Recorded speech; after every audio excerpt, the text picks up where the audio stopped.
નમસ્કાર દર્શક મિત્રો, એચડી ન્યૂઝમાં આપનું હાર્દિક સ્વાગત છે। હું છું આપની સાથે આરડી વાઘેલા। જોઈએ આજના મુખ્ય સમાચાર। અંકલેશ્વરના જૂના કાસિયા ગામે આયોજિત શ્રી ગુરુલીલામૃત ગ્રંથના સ્વાહાકાર સાથે પારાયણની પૂર્ણાહુતિ।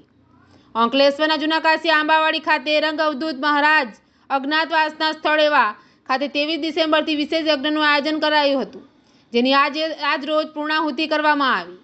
અંકલેશ્વરના રંગ અવધૂત પરિવાર દ્વારા નારેશ્વરના નાથ શ્રી રંગ અવધૂત મહારાજના નારેશ્વર આગમનની શતાબ્દી વર્ષ તરીકે ઉજવણી કરાઈ હતી, જેના ભાગરૂપે શ્રી ગુરુલીલામૃત ગ્રંથના સ્વાહાકાર સાથે પારાયણ કરવામાં આવી રહ્યું છે।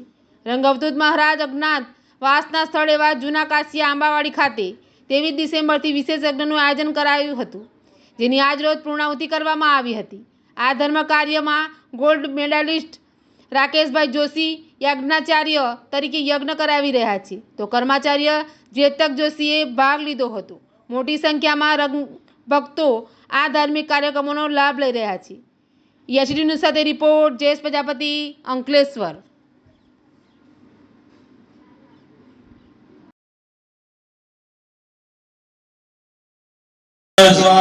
ओम ध्यानाय स्वाहा ओंकाराय स्वाहा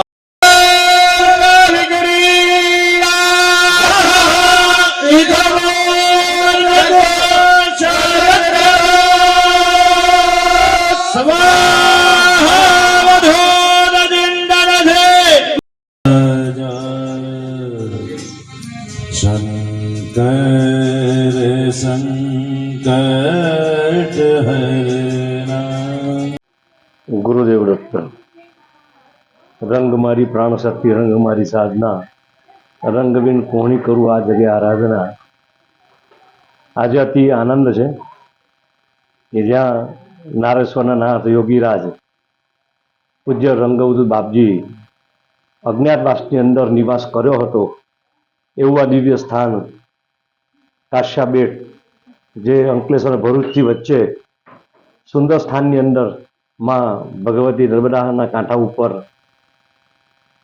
1968 અને जून महीनानी अंदर जेठ महीनामां પછી બાપજી એકાંતવાસમાં આવેલા અને 23 દિવસ સુધી વાસ્તવ્ય અહીં આ સ્થાનને કર્યું હતું। ત્યારે 13 દિવસ સુધી તો એવું હતું કે કોઈકને જ ખબર ન હતી અને આ જ રૂમની અંદર એમણે એકાંતની અંદર એકલા રહ્યા હતા। પછી ધીમે ધીમે બધા ભક્તોને ખબર પડી અને એક અવધૂતી પરંપરા છે કે જે સ્થાનની અંદર બાપજી એક વખત ચરણ પણ મૂકે ને તો ક્યારે ને ક્યારે ભવિષ્યમાં પણ એ વિકાસ પામે જ છે।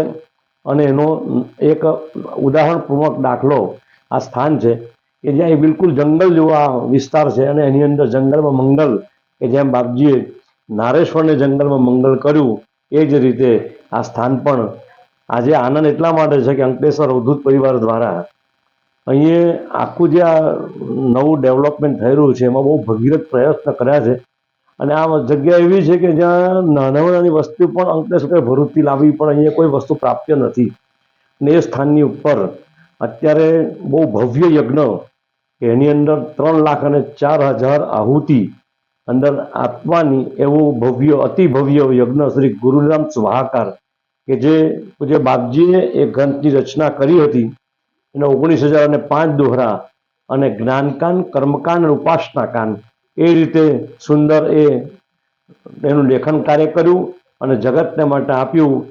ભગવાનનો આદેશ હતો ચરિતામૃત ગટલે સુખે કરી પાન પીવાણ હોય તું સાતુર તે હને મોત પાડશે રાડ દૈન્ય રહેશે ના કદી જા મોજ કરમસ્ત એમ કહી મૂક્યો શિરે વરદ સ્વપ્નમાં હસ્ત।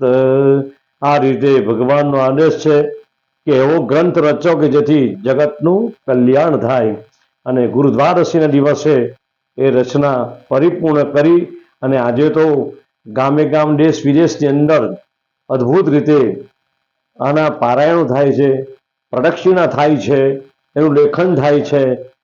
ગાતા શરીર ને સહસા કામ એના અધ્યાયનું अलग अलग रीते महत्व है અને આખો જે આ ગ્રંથ છે શ્રી ગુરુલીલામૃત ગ્રંથ 16 બ્રાહ્મણો અને 4 વેદના બ્રાહ્મણોની સાથે આ સ્થાનની ઉપર યજ્ઞનું એક કાર્ય થતું હતું. આજે એનું પૂર્ણાહુતિનો સમય થયો છે. દૂર દૂરથી બધા ભક્તો અમદાવાદથી લઈ સુરત સુધીના, વલસાડ, ગણદેવી સુધીના બધા ભક્તો દર્શન માટે અહીં અવિરત આવી રહ્યા છે. અને એક શ્રદ્ધા છે, વિશ્વાસ છે કે આ જે જાગતું ગામ જે છે એ ધીમે ધીમે એક અલૌકિક ધામ યાત્રાનું બની જશે, એમાં કોઈ શંકાને સ્થાન નથી. અને આ જે કાર્ય થઈ રહ્યું છે એની અંદર બાપજીના અસીમ આશીર્વાદ તો છે જ, પણ સાથે શ્રીરંગ અવધૂત પરિવાર અંકલેશ્વરનો ખૂબ સહયોગ છે. એના તમામ ભક્તો દ્વારા રાત દિવસ 1-1.5 મહિનાથી આ યજ્ઞની તૈયારી કરતા હતા. અને આજે ભગવાને કૃપા કરી આપણે પૂર્ણાહુતિ તરફ આગળ વધી રહ્યા છે. મારી દ્રષ્ટિએ આ જે યજ્ઞ છે સામાન્ય યજ્ઞ નથી. ખૂબ જ કાળજીપૂર્વક આની અંદર આખો મંડપની રચના સ્તોર સ્તંભ દ્વારા, જેને શિવ યજ્ઞ કહેવામાં આવે એવા શિવ યજ્ઞ મંડપની અંદર એ યજ્ઞએ અગ્નિમંથન દ્વારા અગ્નિ પ્રગટ કરી અને એનું આ કાર્યનો પ્રારંભ કર્યો હતો. અને આજે જોત જોતાની અંદર હવે પૂર્ણાહુતિ તરફ આગળ વધી રહ્યો છે. હું આપ સૌને એક વાત વિનંતી કરું છું, આ માધ્યમ દ્વારા, ચેનલ દ્વારા, એક વખત આ જાગતા સ્થાનની અંદર આપ આવશો ને તો તમને આધિવાદી ઉપાધિનો અણસાવ શુદ્ધ ન લાગે અને આવતાની સાથે શાંતિનો અનુભવ થાય એવી અલૌકિક આ જગ્યા. એમાં એક વખત પધારો. આપ સૌને આમંત્રણ છે. બહુ સુંદર સ્થાન છે. આપ સૌને મારા ગુરુદેવ દત્ત. આ ચેનલ દ્વારા જે આપના સુધી આપણી આ વાતને પહોંચાડી રહ્યા છે એ તમામ સાથી મિત્રોને પણ આ તબક્કે હું આભાર માનું છું. ગુરુદેવ દત્ત.